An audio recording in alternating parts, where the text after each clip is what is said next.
Good morning, students. In the previous session, we discussed the reference to the context and explanation of the poem I Wandered Lonely as a Cloud. Today, in this video, we will start with the central idea of the poem. But before beginning with the central idea, let me tell you what central idea is. Central idea is the main message conveyed by the poet. In this poem, the poet has brought out the nature at its best. He took the uncommon delight in the most common thing, that is daffodils. He says, I wandered lonely as a cloud that floats on high over vales and hills, when all at once I saw a crowd, a host of golden daffodils, beside the lake, beneath the trees, fluttering and dancing in the breeze, continuous as the stars that shine and twinkle on the Milky Way. They stretched a never-ending line along the margin of a bay. 10,000 saw I at a glance, tossing their heads in sprightly dance. The waves beside them danced, but they outdid the sparkling waves in glee. A poet could not but be gay in such a jocund company. While looking at the daffodils, he was not even knowing that he was collecting in his mind what treasure he was collecting in his mind. See, he says, I gazed and gazed, but little thought what wealth the show to me had brought. Then he says, after many years, the reminder brought the joy. The reminder of the daffodils brought joy to his gloomy heart.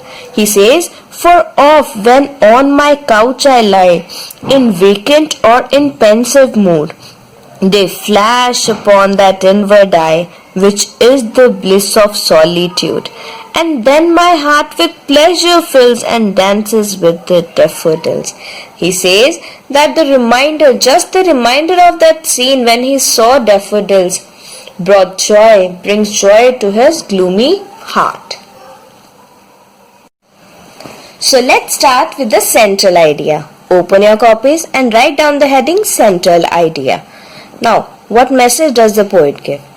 The first line will be, through this poem, the poet brings home the idea that a thing of beauty is joy forever.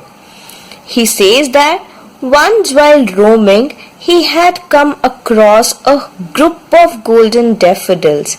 The sight filled his heart with endless joy, that even after many years, their reminder brings joy to his gloomy heart. This is our central idea.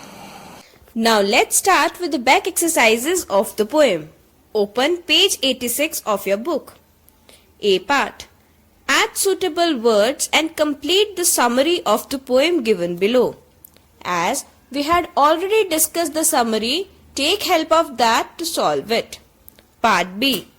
Answer the following questions. Number 1. Which words in the first stanza indicate that the poet saw a large number of daffodils? For this answer, refer to the explanation of stanza number 1. Number 2. Pick out the line which beautifully describes the movement of daffodils. For this answer, refer to the explanation of stanza number 1. Part 3.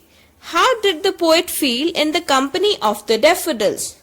For answer to this question, refer to the explanation of stanza number 3. Question number 4. What do you understand by they flash upon that inward eye?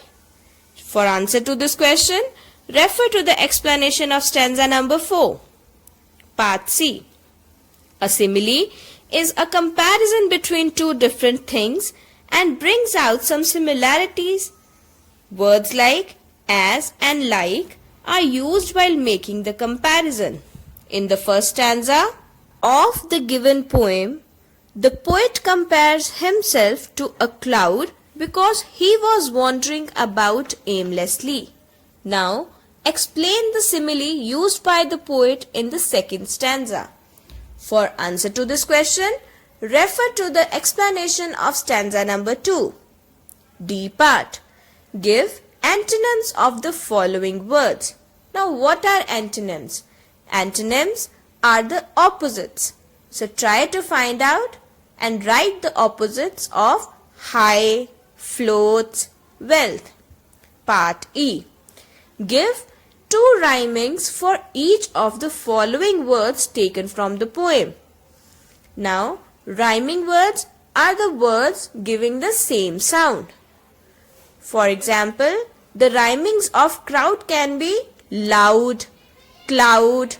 Now try to find out the rhymings for breeze, glance, mood. I hope you have understood the poem. Now read the poem again and again for better understanding and complete your copy and book work. Thank you.